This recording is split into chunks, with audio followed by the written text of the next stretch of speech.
ఇప్పుడు మీరు కూడా తెలంగాణ ఉద్యమకారులు, ఓయూ బిడ్డ. కానీ ఇప్పుడు ఓయూలో ఆందోళనలు అదేవిధంగా ధర్నాలు చేస్తే బాగోదు అని చెప్పి ఒక సర్క్యులర్ జారీ చేశారు. గతంలో తెలంగాణ ఉద్యమం పునఃప్రారంభం అంటే పునాది వేసింది ఓయూ గడ్డ. ఇప్పుడు ఆ ఓయూ గడ్డ మీద మీరు కూడా అరెస్టులు అయ్యారు, ధర్నాలు చేశారు, రాస్తారోకోలు చేశారు బీఆర్ఎస్ హయాంలో. ఇప్పుడు ధర్నాలు చేస్తే బాగోదని చెప్పి సర్క్యులర్ జారీ చేశారు. ఎందుకు సర్క్యులర్ జారీ చేశారు ఏం చెప్తారు? ఇప్పుడు ఆ సర్క్యులర్ జారీ చేయడం వెనుక ప్రభుత్వ పాత్ర లేదు. ప్రభుత్వం కనుక ముఖ్యమంత్రి రేవంత్ రెడ్డి ప్రభుత్వం అనుకుంటే అన్ని యూనివర్సిటీలో సర్క్యులర్ వచ్చేది. ఉన్నత విద్యా మండలి ఉంది కదా, ఉన్నత విద్యా మండలి ద్వారా అన్ని యూనివర్సిటీలకు సర్క్యులర్ వెళ్ళేది. తర్వాత ఒక ఉస్మానియా యూనివర్సిటీలోకి ఎందుకు వచ్చింది ఆలోచన చేయండి. తర్వాత నేనే వెళ్ళి ఇది ప్రజాస్వామ్యానికి విరుద్ధంగా ఉంది, శాంతియుత నిరసనలు చేయడానికి కూడా అడ్డంగా ఉంది, భావ ప్రకటన స్వేచ్ఛ తెలపడానికి కూడా అడ్డంగా ఉంది సర్క్యులర్. దీన్ని తీసివేసే విధంగా కృషి చేయాలని చెప్పి మా అధ్యక్షుడు, మా పార్టీ అధ్యక్షుడు మహేష్ కుమార్ గౌడ్ గారు కూడా మేము వాళ్ళకి వింత పత్రం ఇచ్చాను, బాగా ఇచ్చేసినాం. కాబట్టి తర్వాత సీఎం గారు కూడా లెటర్ పెట్టినాం, సీఎం గారు కూడా లేఖ రాసినాం, వాట్సాప్ లో పెట్టినాం, సీఎం పిఆర్ఓ వరకు చెప్పినాం. ఇది కొంచెం ఇబ్బందికరంగా ఉంది. ఇట్లాంటి మనం ప్రతిపక్షంలో ఉన్నప్పుడు పోరాటాలు చేసినాం. అక్కడ అది ఏ పోరాటం కావాలి కాదు, నిజంగా శాంతియుతంగా ప్రజాస్వామ్యబద్ధమైనటువంటి పోరాటాలు చేసినాం. ఓయూ ప్రశాంత వాతావరణానికి భంగం వాటిల్లకుండా చేసినాం. కాబట్టి ఇది కొంచెం ఇబ్బందికరంగా ఉందని చెప్పి వెంటనే ముఖ్యమంత్రి కార్యాలయం కూడా విచారణ జరిపి అడిగింది వారిని, ఎవరు తీయమన్నారని.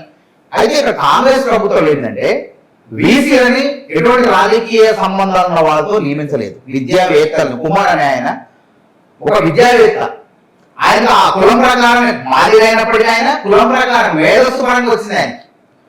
కాబట్టి ఆయన ఏం చేసిండు, విద్యా వాతావరణం ఉండాలని సర్కిల్ తీసుకురావడం జరిగింది. తర్వాత ప్రభుత్వం కూడా దాన్ని ఆయనకు మాట్లాడడం జరిగింది. మంచిది కాదు ఇది అని చెప్పి ప్రభుత్వం నుంచి సీఎంఓ నుంచి కూడా మాట్లాడినట్టు తెలిసింది. కాబట్టి గతంలాగా నియంతృత్వంగా లేదు, ప్రజాస్వామిక వాతావరణం కాంగ్రెస్ పరిపాలన ఉంటుంది, చెప్తే వింటది. ఇది జరిగింది. అక్కడ పరిపాలన చూసుకున్నారు విశ్వవిద్యాలయ ఉపకులపతి అంటే అక్కడ ఉన్నటువంటి యూనివర్సిటీలో ఉన్న కాలేజీలు, తర్వాత క్యాంపస్లు, ఆ పాలకుడు ముఖ్యమంత్రి రేవంత్ రెడ్డి కాదు, అక్కడ ఉన్నటువంటి ఉపకులపతి అంటే వీసీ వైస్ ఛాన్సలర్. ఆయనకు స్వయం ప్రతిపత్తిగా స్వయం నిర్ణయాధికారాలు ఉన్నాయి. ప్రభుత్వం జోక్యం చేస్తుంది, ముఖ్యమంత్రి ఏనాడు జోక్యం చేసుకోవాలి. యూనివర్సిటీని బలోపేతం చేయడానికి చర్యలు తీసుకోవాలి తప్ప ఇట్లా నిరోధించమని చెప్పి ముఖ్యమంత్రి గారు తీసుకోలేదు. కాబట్టి త్వరలోనే ఇట్లాంటి క్యాంపస్ లో ఇట్లాంటి వాతావరణం, ప్రజాస్వామ్య వాతావరణం ఉండే విధంగా విద్యార్థి సంఘాలు ఆందోళన చేస్తున్నాయి. కొంతమంది అసాంఘిక శక్తులు కూడా ఇందులో దొరకబడి దీన్ని డిక్లేర్ చేయాలని చూస్తున్నాయి. కాబట్టి అట్లాంటి వాళ్ళు ఆట కట్టించేది కూడా ప్రభుత్వం సిద్ధంగా ఉంది. ఏం కాదు, ప్రజాస్వామిక వాతావరణం ఉంటుంది, ఇబ్బంది ఏమి ఉండదు. కుమార్ గారు వైస్ ఛాన్సలర్ బాబు చెప్తే వినే రకమే ఆయన, విన్నోడు కాదు. కాబట్టి ప్రశాంత వాతావరణం నిజంగా విద్యార్థి నిరుద్యోగ నిరసనకైతే ఆటంకం లేదు. కాబట్టి ఈ మాటల ఈ ముసుగులో విద్యార్థి నిరుద్యోగ ముసుగులో ఎవరైతే వచ్చి అక్కడ అసాంఘిక కార్యకలాపాలు చేయాలని చూస్తారో వాళ్ళకి మాత్రం అడ్డుకట్టగా ఉంటది. ఇది మాత్రం నిజం. కాబట్టి ఈ జీవో గురించి, ఈ సర్క్యులర్ గురించి రోజు సర్క్యులర్ విడుదల చేసిన తర్వాత కూడా విద్యార్థులు రోజు ఆందోళన చేస్తున్నారు. గతంలో పోలీసులు ఆ విధంగా పోలీసులు తీసుకుపోయి వాళ్ళ ముందు సరస్సు చేస్తారు, ఆ విధంగా చేస్తున్నారు. గతంలో జరిగి ఇప్పుడు కూడా జరుగుతుంది, సర్క్యులర్ వచ్చిన తర్వాత కూడా జరుగుతున్నాయి. అది సర్వసాధారణమైన అంశం. కాకపోతే దీన్ని భూతత్వంలో చూపుతున్నారు. కాబట్టి ఆ సర్క్యులర్ అనే దాన్ని కూడా వీసీ విశ్వవిద్యాలయం కూడా ఆలోచన చేయాలి. ఎందుకంటే అరగోపాల్ లాంటి మేధావులు చాలా మంది కూడా దీనిపై మాట్లాడటం జరిగింది. కాబట్టి మేము కూడా వినతి పత్రం ఇచ్చినాం, దాన్ని ఉపసంహరించుకోవాలని చెప్పి వినతి పత్రం ఇవ్వడం జరిగింది.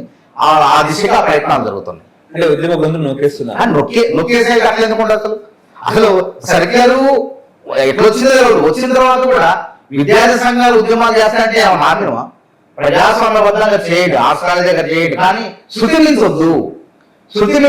అధికారులు పనిచేసుకోకుండా లోపలికి వెళ్ళి వాళ్ళు ఇష్టం వచ్చినట్టు బండబూతులు తిట్టడం. భావ ప్రకటన స్వేచ్ఛ ఉంది కానీ బూతు ప్రకటన స్వేచ్ఛ లేదు భారత రాజ్యాంగంలో. కాబట్టి ఆ విధంగా చేయొద్దనే విధంగా తీశారు తప్ప అది ఆ విధంగా కూడా మంచి కోసం తీశారు. కానీ సరే విద్యార్థి సంఘాలని బాధించింది అది. కాబట్టి మేమే అంటున్నాం, ఉపసంహరించుకునే విధంగా ప్రయత్నం చేస్తాం, వీసీ గారు చెప్తాం.